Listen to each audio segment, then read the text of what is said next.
Hi, I'm Anna Paige. I'm here with the Billings Symphony. Welcome to Concert Cues. I'm sitting in for Tom Singer, and I have two wonderful guests here with me today, Tyler Menzales and Elizabeth Adcock. Super excited to have you both here because you're coming together for Folk Musings, a duo of global-inspired music, and we're here to chat a bit about it. So how did this come about? I'm curious how flute and guitar, you guys decided to come together and start this program.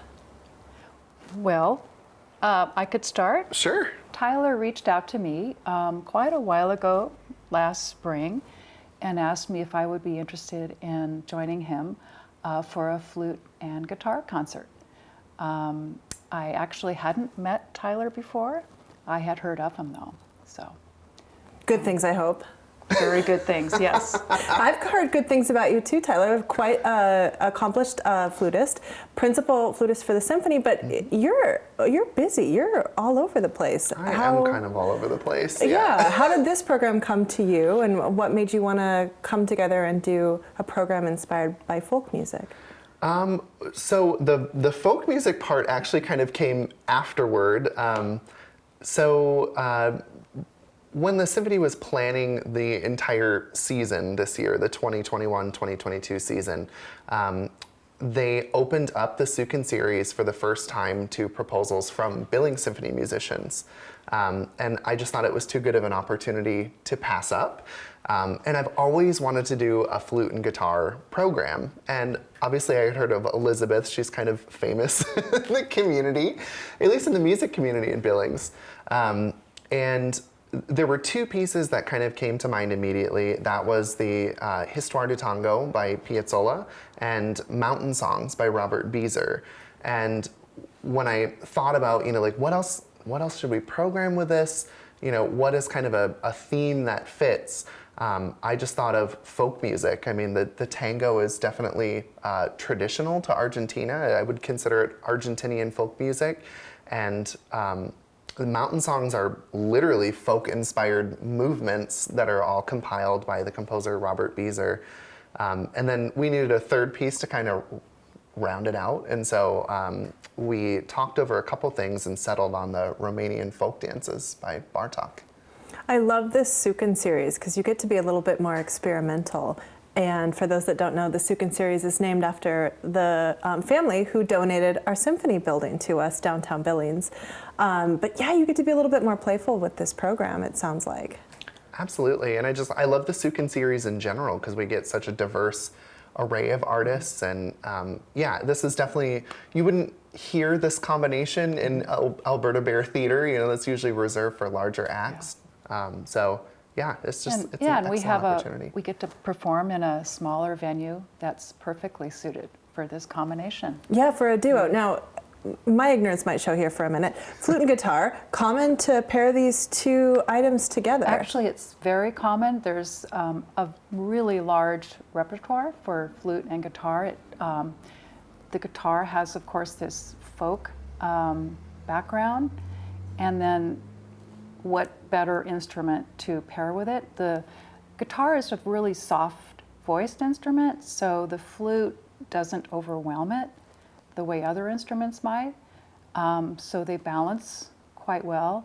Yeah, I've actually heard the guitar described as the instrument closest to voice, and it has so many different tonalities that you can explore.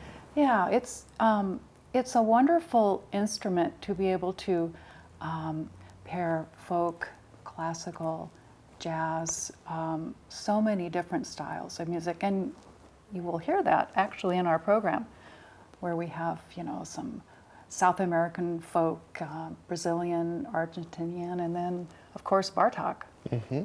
Love it. Yeah. Now, Elizabeth, you're an educator at Montana State University, Billings, and you've been doing that for 3 decades now. Right. In teaching guitar, what surprises you, or I guess what comes up that over all of these years that you really are the most proud of?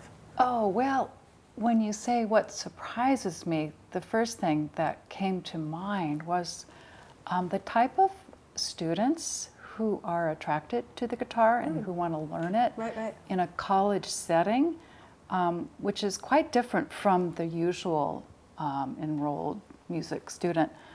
Most of them don't really have any formal training. They're self-taught. So we have quite a project in learning how to read music and start from zero, and then learn how to read music and perform.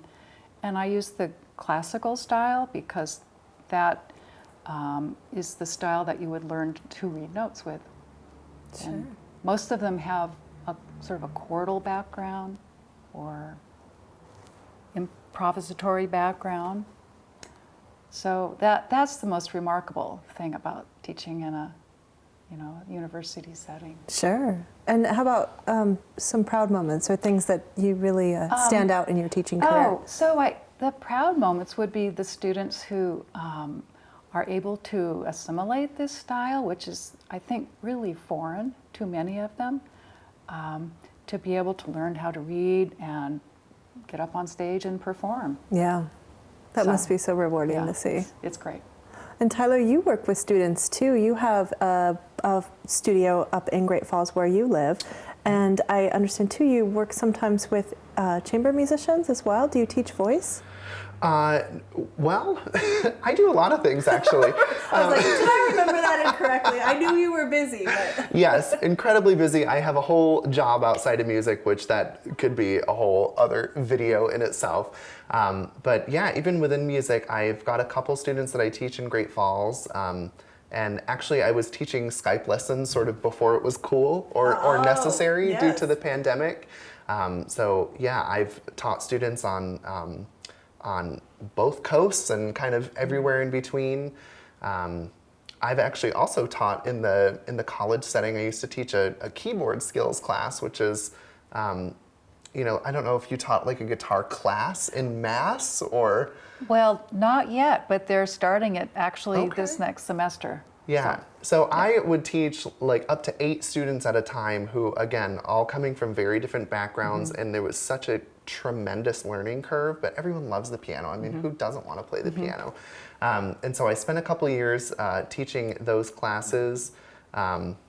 I have done some singing in the past. I don't make a career of teaching it. Right, not your primary mode of operation. Right. So what got you into flute, and why has it remained your instrument of choice? Oh boy. So my path to flute is kind of interesting. I actually started in 5th grade, which is, I'm from Michigan originally, so in Michigan you start in 5th grade band. And I was kind of handed the trumpet, and I really, really wanted to play the clarinet, but just couldn't make a sound on it. So I was handed the trumpet and did fine at it. Actually, I was really good at it, but then I got bored. And I have 2 older sisters. One of them played the flute, and I kind of found it in the back of a closet one day and just took it out and started noodling around. And I just kind of became obsessed with it, and so I started to teach myself how to play the flute. And over the course of probably a couple of years, I had eventually switched into band, but there was one moment where I was given a free ticket to a Grand Rapids Symphony concert, and on the program was a piece called Prelude to the Afternoon of a Faun by Debussy. And it has this famous flute solo that opens the whole thing, and I heard it, and that was just kind of like the, oh my God moment, and I was like, I have to do this. I have to do this professionally. And then I later ended up studying with that flutist, and everything kind of went from there. Awesome. I'm so glad you've kept that as your passion. Me too. Such a joy to have you as part of the Billings Symphony. And Elizabeth, you have a long relationship with guitar, but what led you to the guitar in the first place? So I have a similar found it in the back of the closet story. I was a little older to begin learning an instrument. I was 14, and we had experienced several mishaps in my family with trying to teach children an instrument. So with my older siblings. So my parents were a little reluctant to, help me get started. So I was 14, and we had a guitar just leaning up against, the back of the closet, and didn't realize it at the time, but it actually had a broken neck.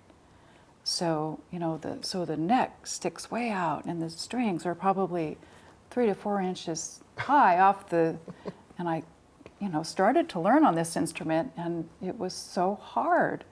Well, we discovered after a while that it was a broken instrument. So it suited my personality really well. You could, it's a complete instrument. You can play solos with, the whole voicing present. You're not obligated to play in an orchestra or a band. I love orchestras and bands, but so it's wonderful in that respect. However, there is a downside of playing a solo instrument is that it gets a little lonely. Sure. So I discovered a chamber group here in town. I discovered the Yellowstone Chamber Players. So they have really been my sort of family of musicians since I lived in Billings. Yeah, that group is active, and it's wonderful to see you active with them. And then that loneliness you speak of, I was curious about, do you seek out duets of this nature, or? Absolutely. So it's so much fun to play with other musicians. There's some great repertoire. There's, as I said before, there's a lot of music for flute and guitar. And there's also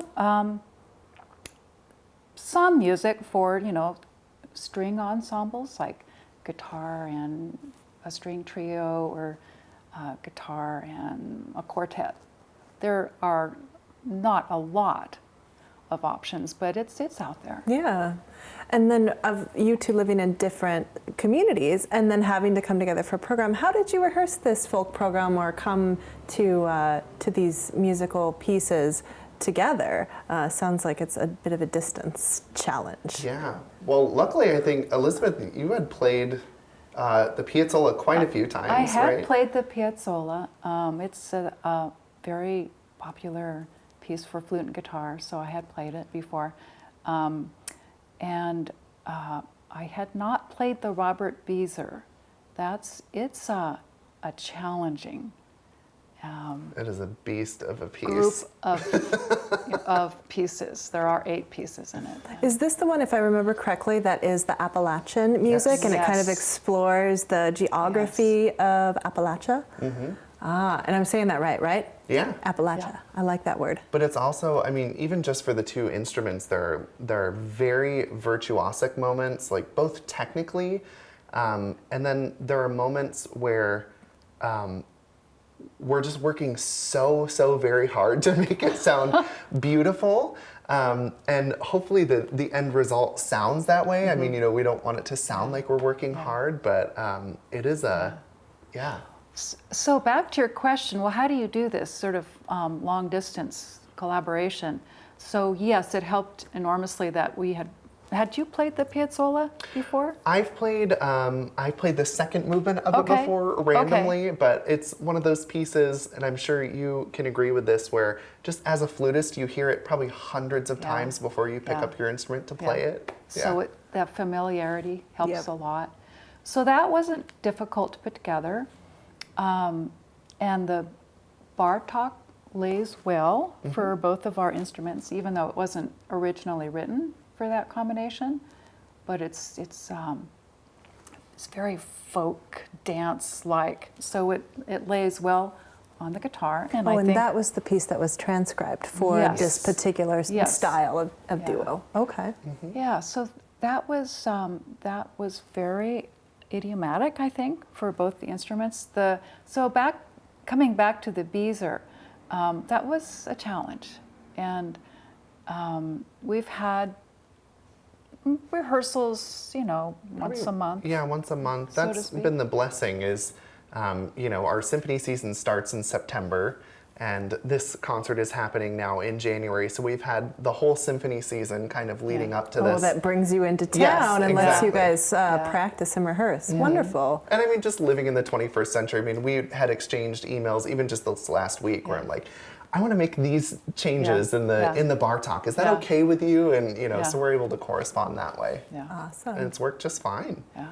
Well, it sounds like the performance is one that has been a long time in the making and is also going to take us from the hills of Appalachia to, to the tango, the origins of the tango. And there's one other area that we're going to visit. Fill me in on the geography of this place. I'm guessing you're talking about the Bartok. Yeah, so that would be Eastern Europe. And just the whole way that these pieces came about is kind of fascinating. So at the turn of the 20th century, Bartok and I believe it was Zoltán Kodály, who's also a very well-known Eastern European composer, they took what was like a very early recording device and just traveled all around Eastern Europe cataloging folk songs. And they basically used those and incorporated them into their style to create like a national Hungarian musical style. And so these are obviously from the Romanian region. But yeah, it's fascinating music. And Eastern Europe is just this melting pot where you get very kind of Western sounding things, but you also get almost Middle Eastern sounding harmonies as well. Yeah. Yeah, that folk music that has such a familiarity, yet it's wholly unfamiliar sometimes. So you get to meld all of those together. Absolutely. Well, fun. I'm excited for this concert. Tyler Menzales, principal flautist for the Billings Symphony, and Elizabeth Adcock, who is a classical guitarist, educator at MSUB, Yellowstone Chamber player, all kinds of great things happening with the Billings Symphony. Thanks for tuning in for Concert Cues. Again, I'm Anna Paige, sitting in for Tom Singer, and we'll see you back here next time.